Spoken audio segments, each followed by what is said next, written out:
Hey guys, today we're looking at David Ortiz. He's just finishing up his last regular season of his career. Had a phenomenal career up to this point, and hopefully he can have a good run here in the playoffs if the Red Sox do end up clinching the AL East. That said, as a Yankee fan, it does pain me a little bit to do this breakdown. But at the same time, you can't help but have the utmost respect for the guy. He's been, the, linchpin for the Red Sox lineup for the past, many, many years. So definitely thought we'd take the time and pay him the respect and break his swing down here. Now, one of the things that I love about the way that Big Papi does his thing is his tempo. He does an excellent job of making sure that he does move forward every time. Let me just kind of prove that to you before I make that point. So if I put a line on his head right here to the ground, when he gets rolling, you'll see his head and his body move away from that. Now he moves forward really, really well, but not so far forward that he gets going so fast that he cannot control his movement and when his foot lands. He does an excellent job of kind of manipulating that foot landing to be whenever he really wants it to be. So that's one of the things that he does fantastically well. And when you're a big guy like Big Papi is, you don't really need to get quite as far forward to be able to get the force that you need to hit it over the fence. The furthest that a fence really is going to be is around like 420 feet. So as long as you hit it 421, like you don't need to hit it 500. I mean, it's fun to hit.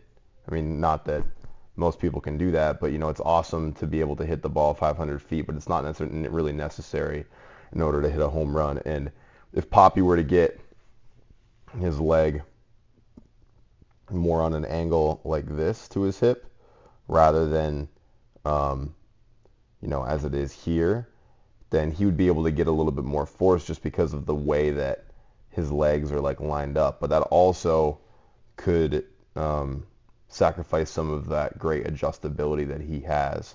So it's important to really, really take a firm look at adjustability and power and see if we can come up with the best way to approach that. Now, a lot of smaller guys like Jose Altuve or Dustin Pedroia, you see them get on much more drastic back leg angles because they don't have as much weight behind their swing, so they're kind of forced to get further forward to be able to hit the ball the same distance. But Papi being a big guy, he doesn't really need to do that. Now let's just kind of see the whole swing here because it really is phenomenal. I'll just kind of play it in full here, and we'll let it run.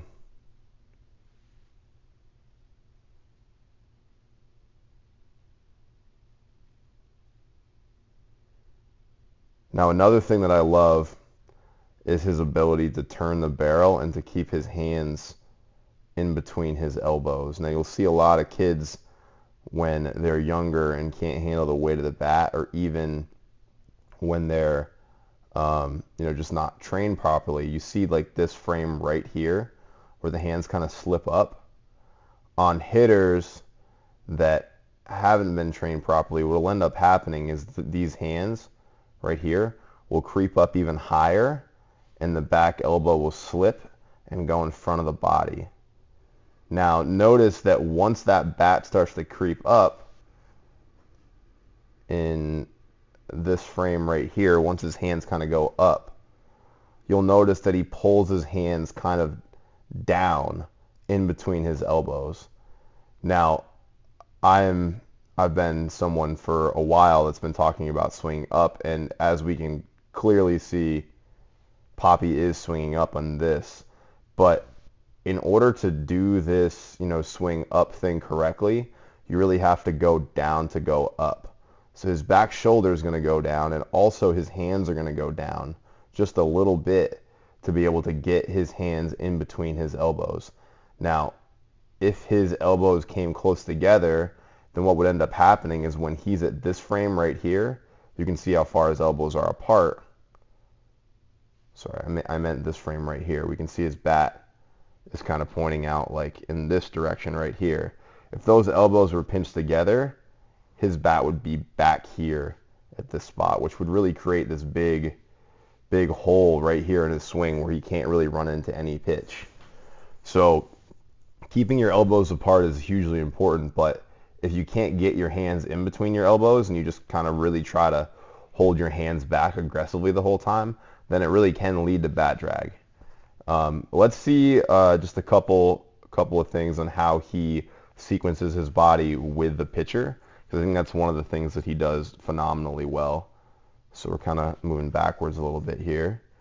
So notice how early he starts. Here's break, and as soon as that pitcher starts his break, you can see Poppy beginning to move the bat off his shoulder and to lift his leg.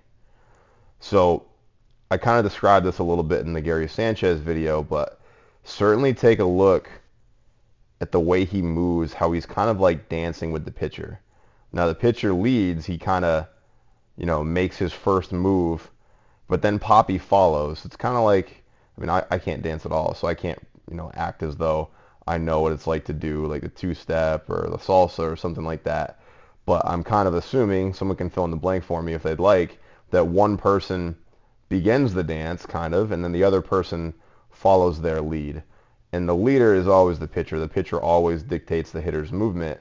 But if you can synchronize your movement with the pitcher's movement, then it allows you to kind of time your rhythm up a little bit better with your swing. And some kids need that. Some kids need to start really, really early and synchronize their movement with the pitchers, and some just don't. You see across the big leagues, people have different steps like all the time. Some are short, some are like a toe tap, some have big moves like Big Poppy. So what I found is that some kids don't have the spatial awareness to be able to have a really short and quick step and still be able to time up the pitch. Sometimes kids need that big move with their body in order to synchronize what they're doing with the pitcher. It helps them understand how far the ball is away from them in space and allows them to just do a lot better job in timing.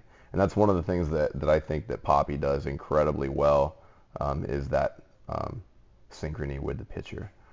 Regardless, as I said before, I am a Yankee fan, but I won't miss him hitting home runs on us all the time, but I certainly will miss his personality and just watching his swing overall.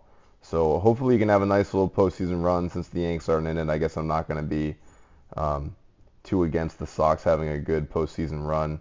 Hopefully he can hit a couple more of these, and he enjoys his retirement.